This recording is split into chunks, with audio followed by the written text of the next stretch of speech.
Assalamualaikum warahmatullahi wabarakatuh dan salam sejahtera. Alhamdulillah wassalatu wassalamu ala asyrafil anbiya'i wal mursalin wa ala alihi washabbihi ajma'in. um, Kita dah lama tak teruskan pada sesi live sharing dan ni adalah episod yang ke-27 setelah lama saya stop buat live sharing punya share. Sebenarnya ada beberapa isu lah, ada sebab kenapa saya tak buat. And then hari ni pun saya buat sebab even dah lewat malam hari ni. Lewat malam, dah pukul 10:17 minit. So kenapa saya buat juga lewat malam ni? Sebab saya rasa rugi. Saya rasa rugi kalau saya tak share apa yang saya alami hari ni lah. Dia benda kecil je, tapi dia impact dia besar. Sebenarnya dia impact dia besar. Okey, sebelum tu saya buat intro dulu. Nama saya Atiqullah Muhammad. Atiqullah bin Muhammad. Okey. Okey, macam itulah. Okey, Atiqullah bin Muhammad. Okey, live sharing pada hari ni adalah rezeki akan datang pada kita seperti maut datang saat mengambil nyawa kita. Seperti yang kita tahu bahawa maut ni dia akan datang pada kita. Allah kata tak lambat dan tak cepat. Maknanya cukup masa maut tu akan datang untuk ambil kita. Macam tu juga dengan rezeki. Dan ramai orang yang paling dia risaukan adalah soal rezeki sebenarnya. Hari ni nak makan apa, and then kalau tak dapat gaji macam mana nak bayar bil. So kebanyakan kerisauan-kerisauan yang datang kepada dalam minda mereka adalah berkenaan dengan rezeki. Rezeki ni ada banyak benda lah yang kita boleh tafsirkan rezeki. Bukan hanya wang ringgit saja. Rezeki ni boleh jadi kesihatan kita. Kesihatan kita dalam keadaan yang sihat, kan? Kita boleh melihat, boleh mendengar, boleh bercakap, boleh bergerak ke sana ke sini. So ini adalah rezeki kesihatan. Ada juga rezeki anak. Anak. Ada orang yang kahwin tak dapat anak, dan ada juga yang kahwin dapat anak. Itu adalah rezeki dapat anak.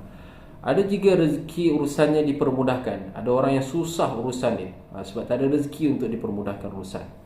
Jadi rezeki ni ada banyak. Okey.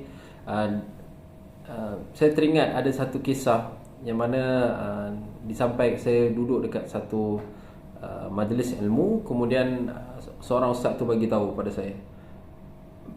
Nama ustaz tu Ustaz Osman.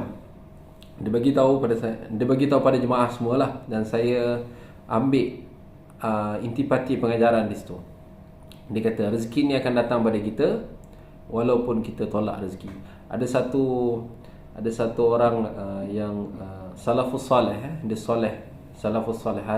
Hari ada satu hari tu dia nak test Allah, dia nak test. Dia kata kan dia percaya yang rezeki tu akan datang walaupun kita nak ngelak daripada rezeki tu, rezeki tu akan datang. Satu hari dia buat satu perjalanan dekat satu jalan yang tak ada orang. Kalau dia buat, jadi dia tak makan, dia buat satu perjalanan dekat tempat yang tak ada orang. So tak ada orang yang akan jumpa dia lah. Tak ada orang yang akan jumpa dia. So dia tak dapat makan lah. Jadi dia nak test sebenarnya. Dia nak test. Dia bukan dia tak yakin, tapi dia nak test adakah betul-betul rezeki ni akan datang pada dia. So dia lalu satu jalan yang tak ada orang. Kemudian dia pun letih. Dia letih. Lepas tu dia tertidur. Dia tertidur dekat satu buah pondok. Jalan yang dia lalu tu tak ada orang lalu pun. Kalau ikutkan kebiasaannya tak ada orang lalu. Tapi satu hari ada satu orang kaya yang dia tersesat jalan. Kemudian dia lalu jalan tu. Dia lalu jalan si orang tadi yang dia nak test tadi kan. Dia tengah tidur dekat satu pondok tu. Orang kaya tu lalu jalan tu, dia jumpa dengan orang tadi. Kemudian dia pun pergi dekat orang tadi tu, dia tengok kesian. Jadi dia offer makan. Orang tu tak nak makan sebab dia tak nak makan. Dia kata dia tak nak ambil rezeki hari ni. Dia kata dia tak nak ambil rezeki hari ni. Kemudian orang kaya tu kata dekat dia, tuan kena makan sebab anak saya dah buat syarat. Maknanya orang kaya tu ada seorang anak dia tu kata dia takkan makan selagi orang yang dekat dalam hutan tak makan. Jadi sangat impress. Orang tu pun dia bagilah. Jadi orang tu terpaksa makan. Itu terpaksa makan. Apakah ibrah atau pengajaran daripada cerita ni? Cerita ni maknanya even orang tu dah berjanji hari ni tak nak makan apa-apa, kalau orang bagi apa-apa tak nak makan, kemudian dia duduk dekat satu tempat yang tak ada orang sebab dia nak tengok rezeki tu akan datang ke tak. Kemudian ada seorang anak yang tak nak makan kecuali orang dekat dalam hutan tu tak makan. Siapa yang bagi ilham macam tu? Allah SWT yang bagi ilham macam tu. Jadi sebab itulah rezeki ni, kata Syekh Zainul Asri, Syekh Zainul Asri, rezeki akan datang pada kita seperti maut datang pada kita. Apa tanda orang tu tak ada rezeki? Tanda orang tu tak ada rezeki adalah ketika orang tu menghembuskan nafasnya yang terakhir. Maka saat dia terputus hubungan dia dengan dunia ni, jadi itulah tanda dia tak ada rezeki. Okey, selagi kita hidup, selagi kita boleh bernafas, bernyawa, maknanya kita ada rezeki. Satu kisah yang menarik yang hari ni berlaku pada saya, dengan takdir Allah, dengan hikmah daripada Allah SWT, mungkin Allah nak ajar saya something hari ni. Saya tertinggal banyak benda. Saya tertinggal benda-benda yang penting lah, terutamanya duit. Cash dekat saya sangat sikit. Ada dalam beberapa ringgit, kurang daripada RM5 cash.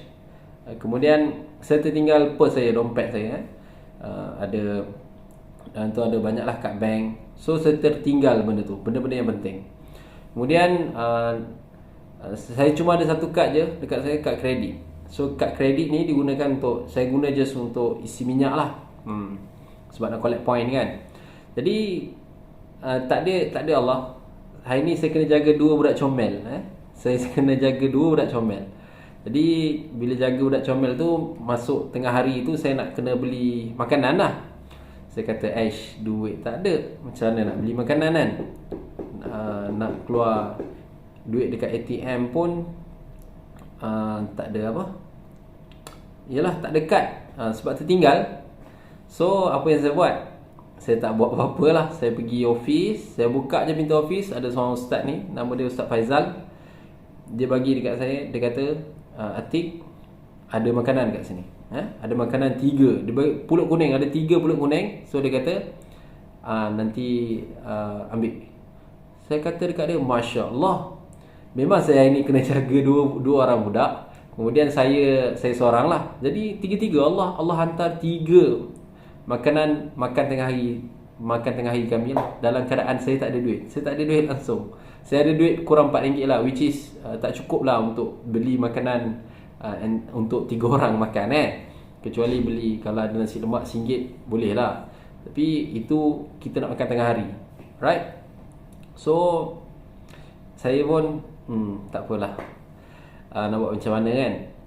Saya Alhamdulillah syukur, bila saya tak buat duit tu, orang bagi makanan, Allah hantar makanan. Saya kata mungkin saya tumpang rezeki 2 orang budak tadi.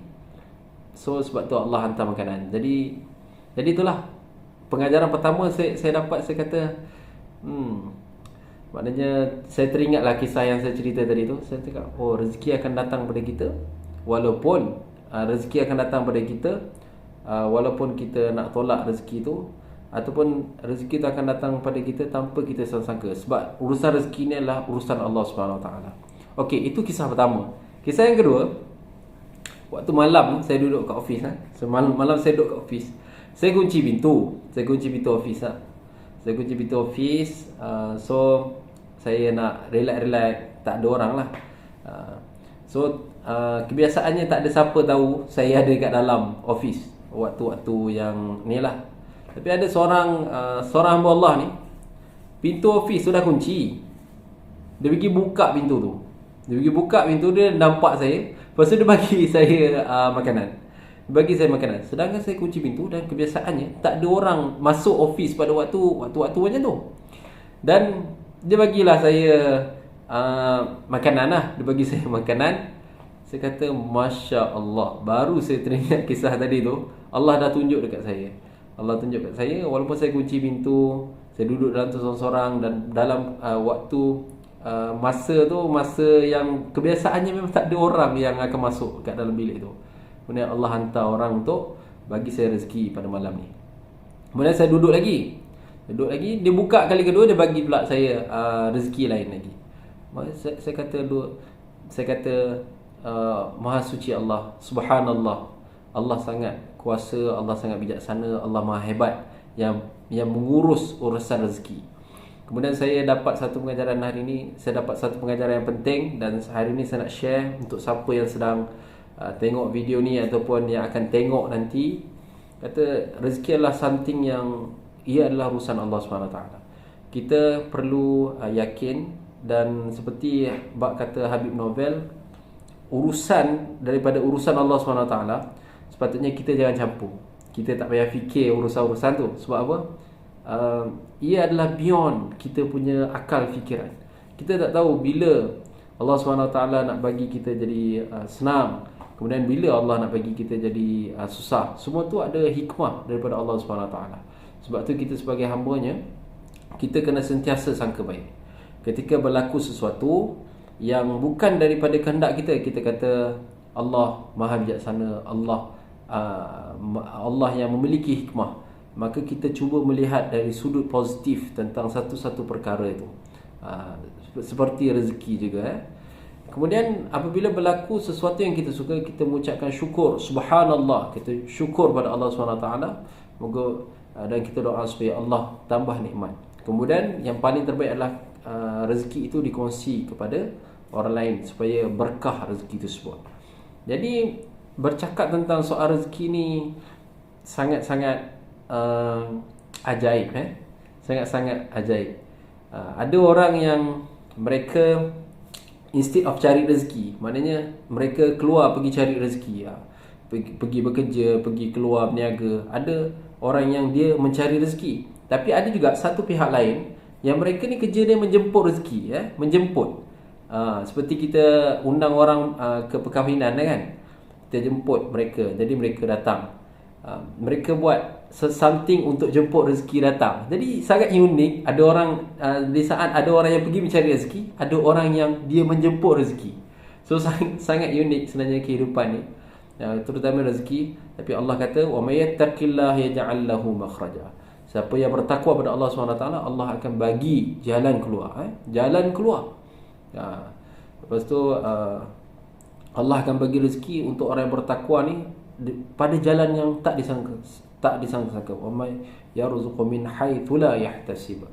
Wa may yatawakkal 'ala Allah. Siapa yang bertawakal pada Allah, fa huwa hasbuh. Jadi kita ketika kita ada masalah rezeki ataupun kita ada masalah apa-apa saja, bukan hanya rezeki, kita longgokkan masalah tu pada Allah SWT. Instead of kita longgokkan masalah tu pada manusia, lebih baik kita longgokkan masalah-masalah kita, kekusutan kita tu pada Allah SWT.